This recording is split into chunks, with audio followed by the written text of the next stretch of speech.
Hey everyone! I'm Becca, and he's Matt, and this is Becca's Book Club Adventure. Hello. I have a secret.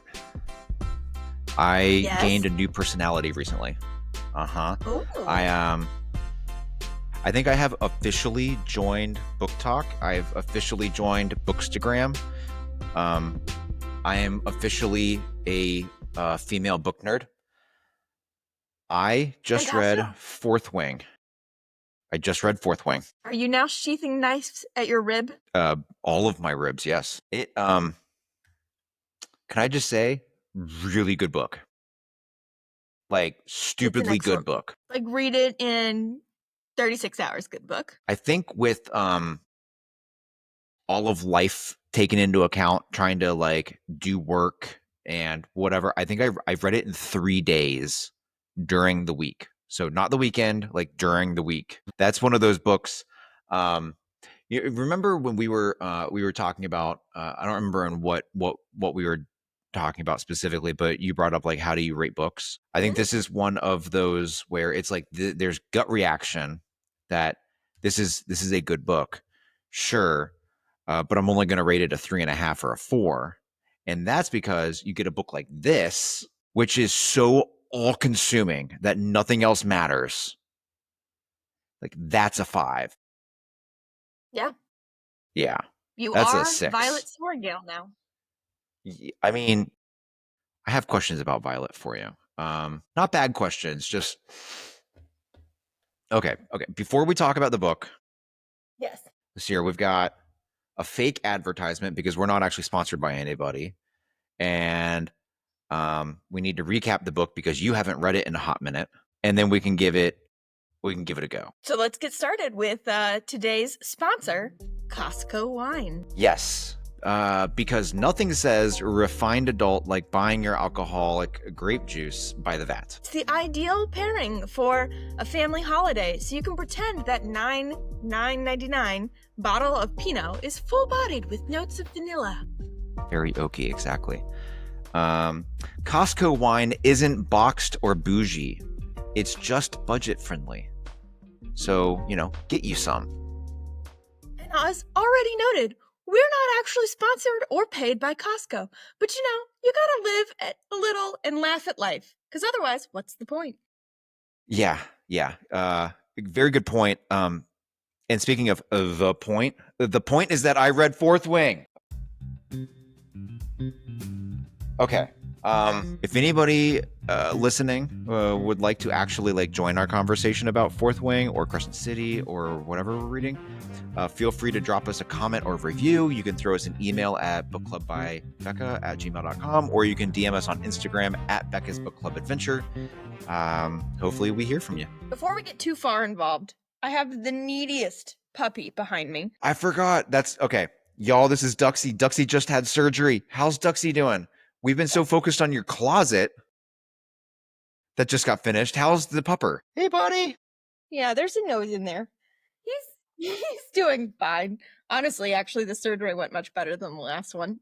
He's just being cuddly because he wants to be. Yeah, I think with the last surgery, we were down at your place after the surgery, and he was wearing the cone of shame. I think Duxie is so smart that he is now associated wearing the cone with being injured. So even if he's not injured or not feeling bad, he acts like he is so he can get more attention and cuddles and snacks.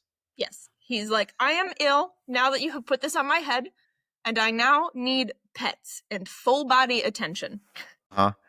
Which really sucks because the cone stinks. It does. I'm glad he's okay. Do they know what the mass was on the side of his face that they took off? Not yet. We'll find out. So they are going to test it. Yeah. Good. Okay.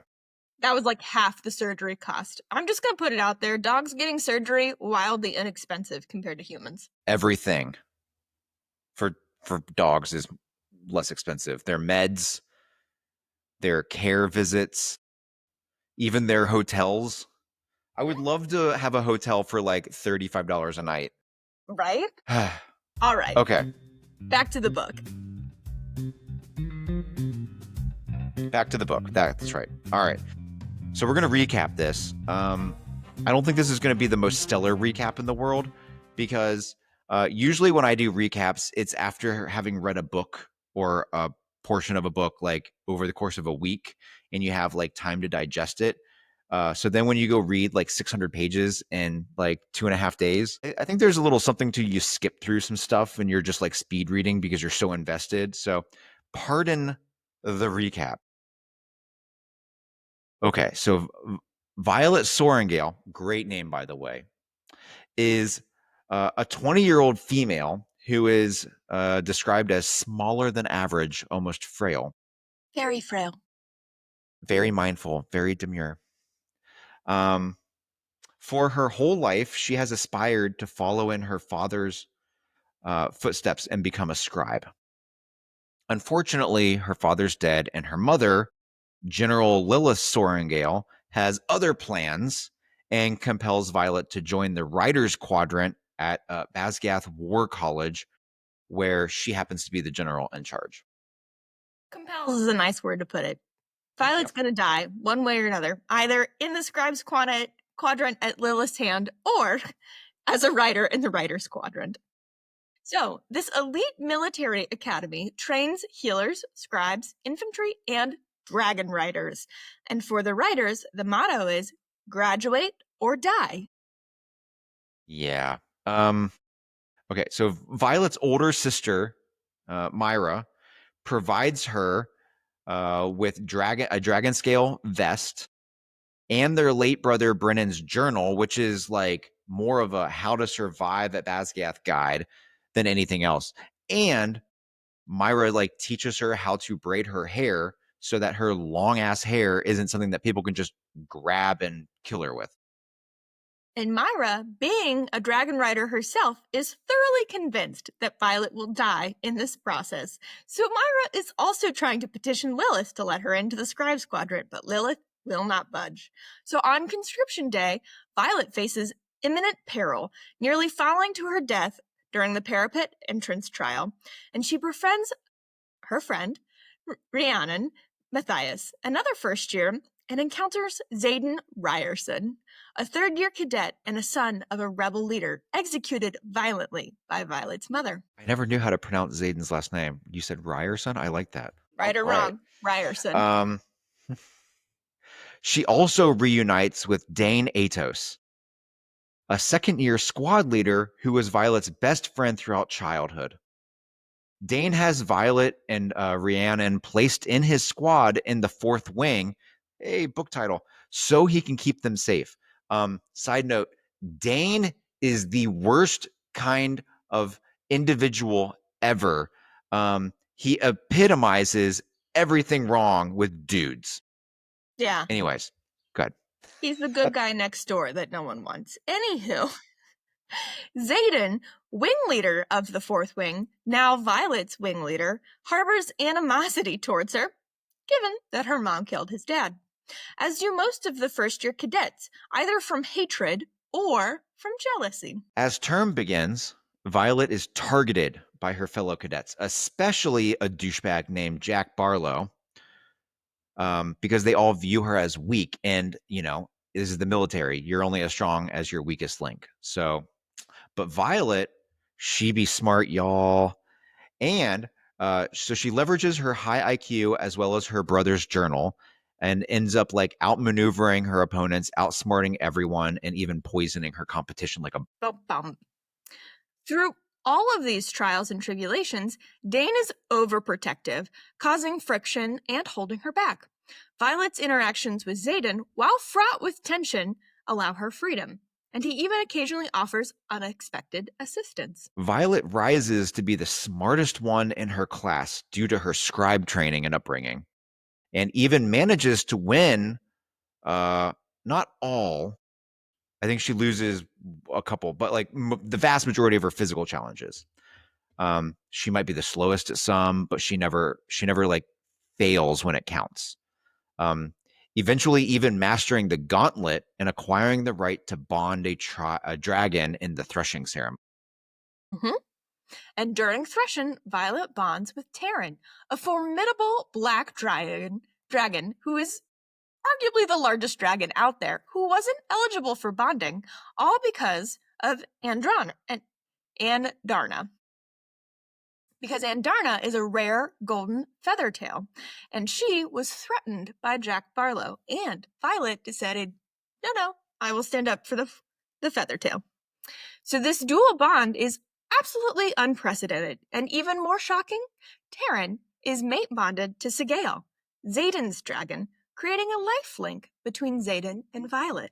Lessons change to now include writing lessons and wielding lessons to those that develop a signet, which is a human manifestation of the power given to them from the dragon. Another way to put that is that through their dragons, cadets are able to channel power, which eventually becomes a unique thing, a unique combination of the dragon's power and the cadet's solar personality. With the new Violet Xaden Tairn Sorrengail relationship in place, Xaden changes his tune and protects Violet at all costs in order to protect himself.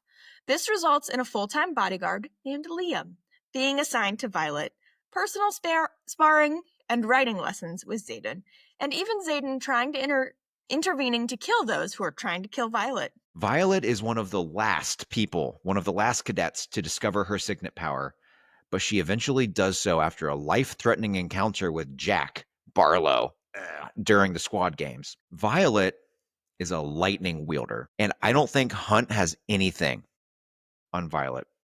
Anyway, did we also mention that Andarna exhibits the ability to freeze time? And no one outside of Violet and the dragons are allowed to know that. Violet and Xaden's relationship evolves from hostility to spiciness and intimacy, complicated by their respective pasts and secrets. Violet even learns Xaden's promises to and responsibility for all the children of the rebels that were put to death. Cap off the war games, mere days before graduation, the wings are distributed around the realm in like simulating mock missions. On the way to their post, Violet finds out about Xaden's involvement with a rebel group opposing the kingdom's leadership because he and the rest of the kingdom's leadership are hiding the existence of Venin and Wyvern, magical beings threatening everyone in the world who Violet just happens to know a little bit about because old Daddy Pops told her all the fairy tales and folklore. When Xaden, Violet, and the rest of Fourth Wing's command structure arrive at the assigned outpost, they find that it was abandoned long before they arrived, and they find a note from Bazgath's command. Their mission is to survive, if they can. The nearby town is swarmed with Venin and Wyvern, and the group decides to fight instead of retreat. In the harrowing battle, Liam, among others, dies. Violet is poisoned and nearly burned out by her lightning, but Fourth Wing is victorious. In order to save Violet's life, they seek refuge in Aritia, the former rebel stronghold that has been seemingly abandoned all of these years, but has actually been covertly rebuilt. And as Violet recovers, she's mended by the one and only her brother, Brennan, who is actually alive, but she thought was dead this whole time, revealing that his death was faked and that he has been working for the revolution since his death. The story ends with Violet's world being turned upside down, betrayal, survival, and a secret rebellion that could reshape the entire kingdom. Okay, there's a lot that got left out in that recap. Because you had to. We had to. Okay, here's my very first question. What does Violet look like? All I really understand is that she's got awesome brown hair that like transitions to silver at the end. Not gray, silver. Cool. Very cool. And it's long. And then otherwise, like she's going to be blown away by a medium-sized wind. Yeah. Yeah. She's like maybe 90 pounds wet. Maybe 5 foot tall. So why do all the guys want to do her? This is the one thing I do appreciate about book talk. Anytime a female lead is described as small and frail, they usually get mocked pretty hard. And so that's the one fault in this book. Is obviously she's not frail. She ends up building a lot of strength to combat all these enemies. Maybe she starts off frail, but she continues to be described as frail, despite obviously winning strength challenges. I mean, okay, I get it because she grew up in essentially in a library her entire life, learning to read and write. So not a lot of sunshine, not a lot of activity. You ain't gonna be like packing on the pounds. I get it. I just wanted to make sure I had that right because I was reading the book the entire time. I'm like, I thought like if you like kiss this girl, you're gonna break her arm. What? Why does Xaden, this like huge, like built, stacked dude, like anyway? All right, okay. The other clear detail we get is that her hair is long enough to braid into a coronet, so it makes a full circle around her head. Which, mind you, your hair has to go down to your butt to be basically long enough to do that. Yeah, that's just a thing though because Bryce has hair. I think in part 2 there's a line in part 2 where Hunt is following Bryce down the street. She's just like in athletic wear or whatever, and he describes her as wearing a high ponytail, right? So it's like up here sticking up, and it's still so long that it's like tantalizingly brushing her butt. Do you know how heavy that is? Heavy. I don't know. My hair is like at my jaw and it's annoying. I can only imagine what hair down to your knees would be like. Heavy. Heavy. That's like 5 pounds of hair. Pounds. Pounds of hair. On a 90-pound frame. Damn. Yes. All right. Okay, anyway, overall impressions and ratings of this book. I'm going to go on record. This is like a 12 out of 10. If you like books, this is not romance, this is not fantasy, this is not, if you like books, read the damn book. This is so good. It is all consuming. I'm pretty sure I read it on Libby. It might have been on Hoopla. But when a book is 600 pages long, I get really nervous about renting it because 21 days never feels like enough. I finished it in a week while working. So we were fine. Favorite characters. You got to love Violet. She's the such a great name. It's such a great name. I usually don't fully understand some name choices, right? So like I get Feyre's name because Feyre is just it's the word Fey. It's a female version of the word Fey, and she ends up being Fey, right? She ends up fitting into that Fey world. Like, okay, all right, a little bit on the nose, but then like you get like Nesta, and you're like, fucking really? Bryce Quinlan, like the name rolls off the tongue well, but like what does it mean?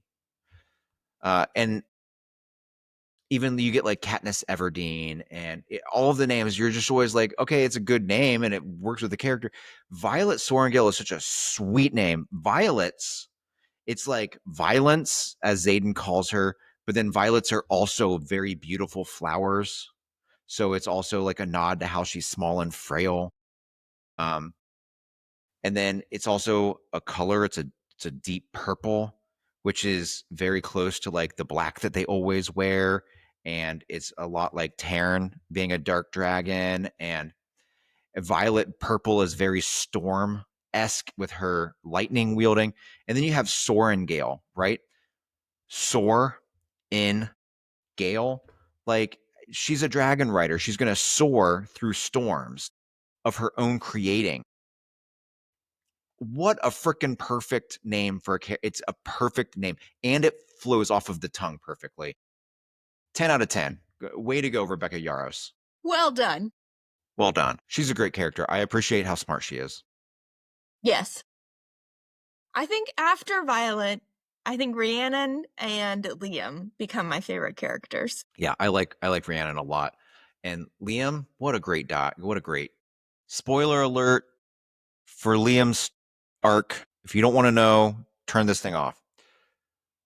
It is so sad that he dies. First off, we did say that he died in the recap, I'm pretty sure. But yes. So I read the book, and then I listened to the book in preparation for Onyx Storm. When I tell you that I bawled in the middle of driving my car when Liam came up for dying, which I knew was happening because I had read the book. Tears. So many tears. That's so Even the sad. second time through. All he wanted to do is get back to his dragon. So sad. And then he saved Violet's life so many times.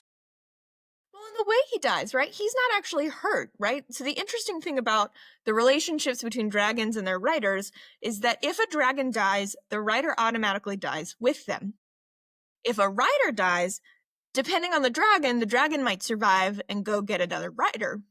But if your dragon dies, you die. So Liam's not even hurt, but he's dying of, I guess, a broken heart with this relationship you build with a dragon.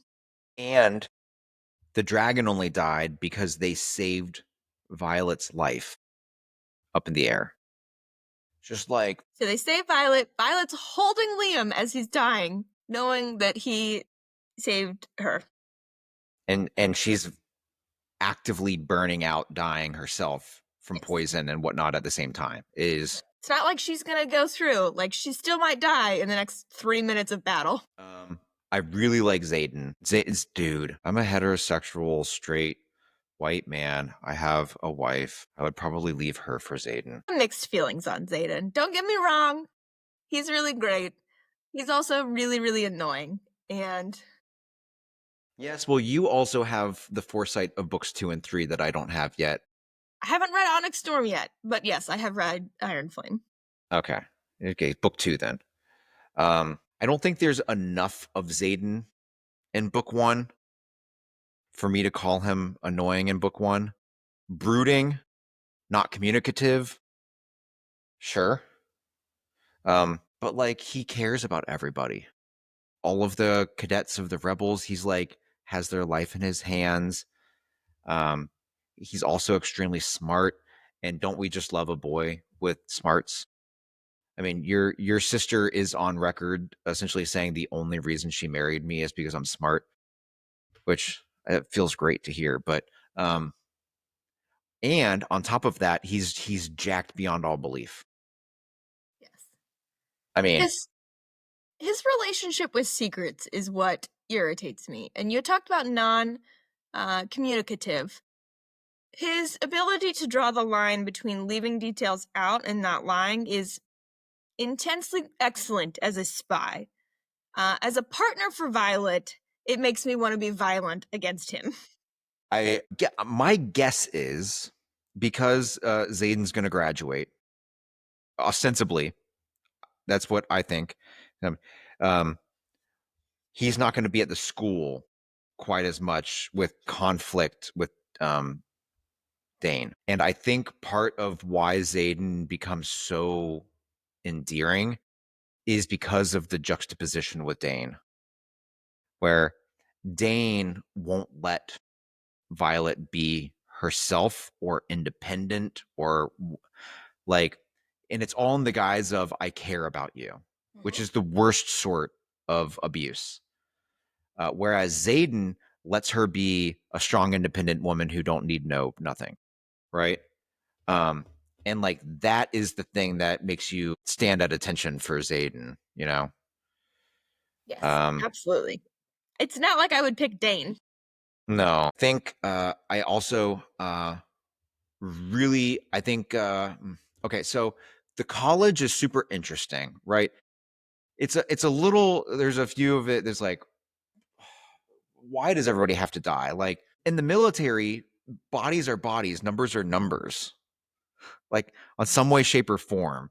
Especially, so I understand the whole like you need to get rid of your weak writers, but this is why we have administrative duty when you're going to be running these outposts. Do you just have your weak link like running the post and running supplies and crap like that, and they're not actually up in the air?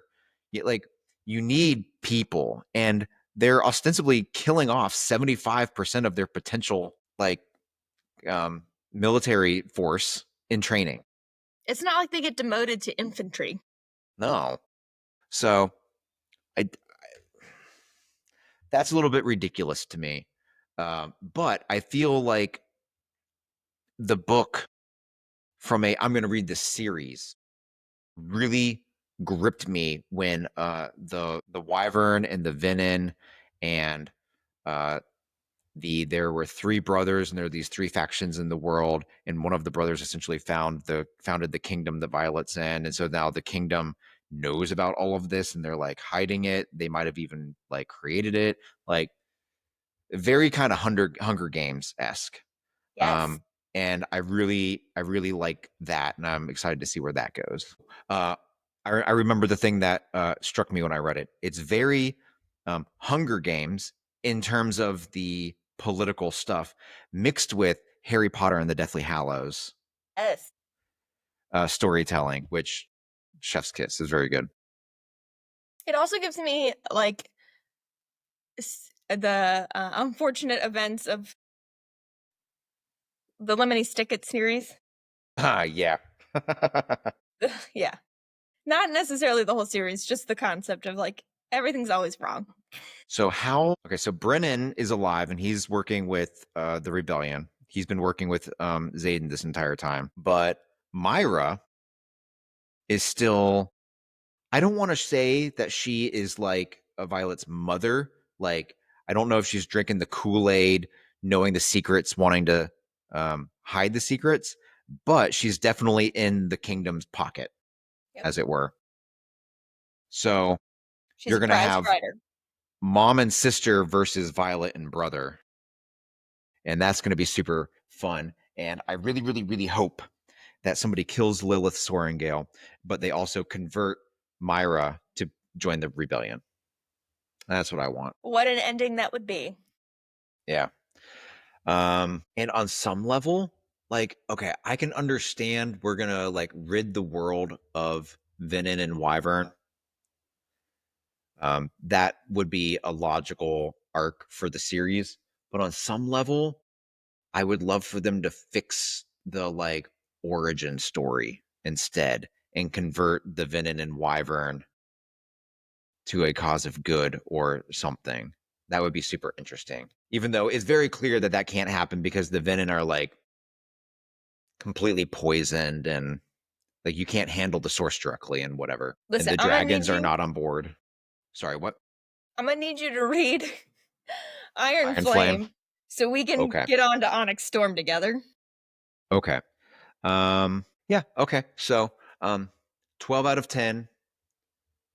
I think you gave it more like a 9 out of 10. 10 out of 10. Yeah. 10 out of 10. So we both agree.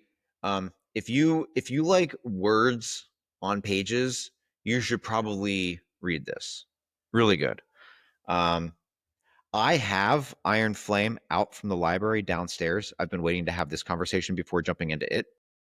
But another book that I've been waiting for quite some time now also came available at the library, and I don't have any renewals available for it.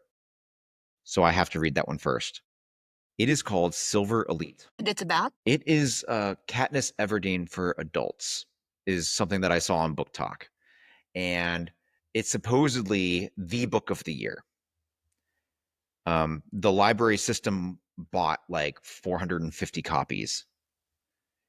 And I booked it early enough that I was like number 28 in line for when the books came in. So I just got it. I'll have to read that and tell you about it. But then I'm going to read Iron Flame, and we're going to finish the second book of the Crescent City series. And then we're going to read the third book of the Crescent City series. And then I'm sure Storm, the Dryad Storm, the other books I have that keep coming available.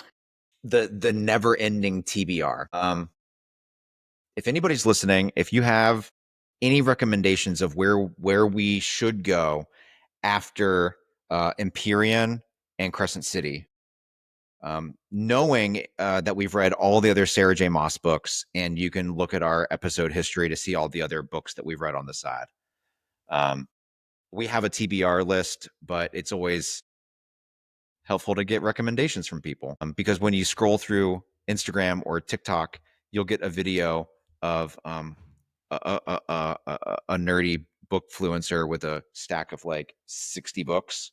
And they're like, look what I read in May. You're like, I don't even know where to start with that list. I told Kevin I need a bookshelf because I need trophies now.